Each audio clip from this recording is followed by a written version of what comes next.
Hi guys, good afternoon. And guys, for today's video nga pala guys, papunta kami ngayon ng Ajman ni Mr. Arashehe kasi meron kaming ka-meet up, meron kaming ka-date, charot.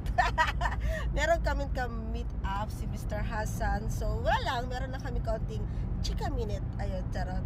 So andito na nga pala kami sa Ajman. So ayun, so mag-stop muna kami sa isang cafeteria kasi nagugutom na kami, wala kaming pagkain ng lunch. Ayun guys, so isa muna kami ng cafeteria. So bibili kami ng sapusa and Shai Karak. Hi guys, so dumaan na pala kami sa House of Tea. So temporary, ito lang muna yung maging lunch namin for today habang hindi pa kami tapos sa nilalakad namin. So this is the Shai Karak. Ito yung call Shai Karak guys. And ito naman guys yung sambusa kudra. We call it sambusa here. Kudra means a vegetable, mixed vegetable yung nasa loob niya guys. So ayun, so we're going to wait for Mr. Hassan kasi nasa meeting pa siya guys. So maybe after 30 minutes bago namin siya maminit na. Okay, mainit. So ayun guys, so kain-kain muna tayo habang naghihintay kay Mr. Hassan. Ayun guys, so medyo haggard na ang lola ninyo. Ayun guys, kasi sa dami ng mga kaganapan today, but thank you Lord kasi di ba mas okay yung madami tayong mga ginagawa sa buhay. So ayun guys, so after nga ng meet up namin with Mr. Hassan, so thank you Lord kasi naging successful naman guys, and the result is good, really good. And ayun guys, so pagkatapos ng dumiretso kami here in Ras Al Khaimah. And actually guys, hindi pa kami kumakain. Almost 8:24 na ng gabi. Hindi pa kami kumakain guys ng lunch. But it's okay. Lagi naman kami nagko-coffee. Coffee, unlimited coffee. And sometimes, bread. Ayun. So ayun guys, dumaan pala kami dito sa isang shop for kandura. Kasi guys, kinuha namin yung kandura ni Mr. Alshe. It was like 2 weeks ago, nagpatahi kami.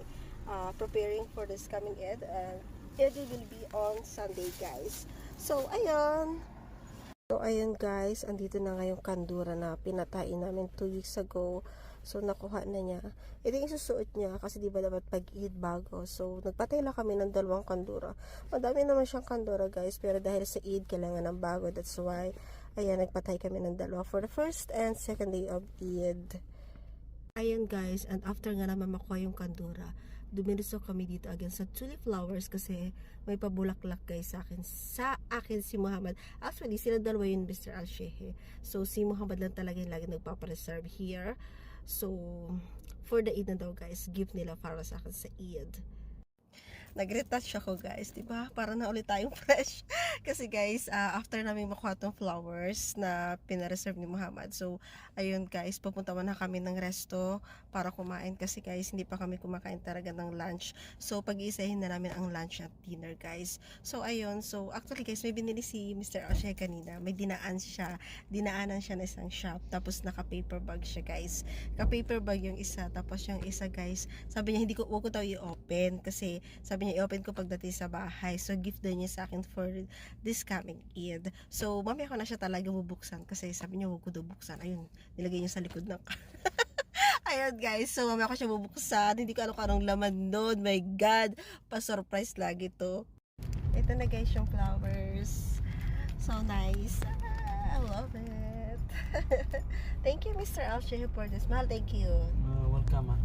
Hi guys, nakikita niyo ba itong bulaklak na charot?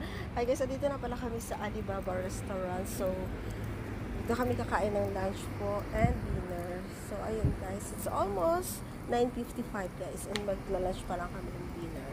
So, ganun pala guys. Then after this, pupunta naman kami ng market para kunin yung fish na ibibigay ng kaibigan niya guys. Mga fresh na isda and seafoods. Okay. Kala ko waiter lang pala. At dahil nag-crave nga kami sa grilled chicken and beef, so dito kami kumain sa Alibaba restaurant. At ito ang pa rin mga kasama niya. So we have here the kubus and salad also. Ayan, the soup, hihiro silang pa-shorba and salad again. Ayan, and hummus and the garlic guys. So hinintay pa namin yung lamb and grilled beef. So that's it. Yung grilled na beef and ito yung favorite ko sa lahat. The lamb. Yan guys. let's eat guys. This is our dinner and lunch and dinner actually. Andito na kami guys sa fresh market and ayun kukunin niya yung bibigyan ng friend niya ng mga fresh na isda at seafoods. And pagkatapos ito guys, so didiretso na kami ng bahay. Uwi na kami ng Dubai. So that's it for today's video guys. God bless!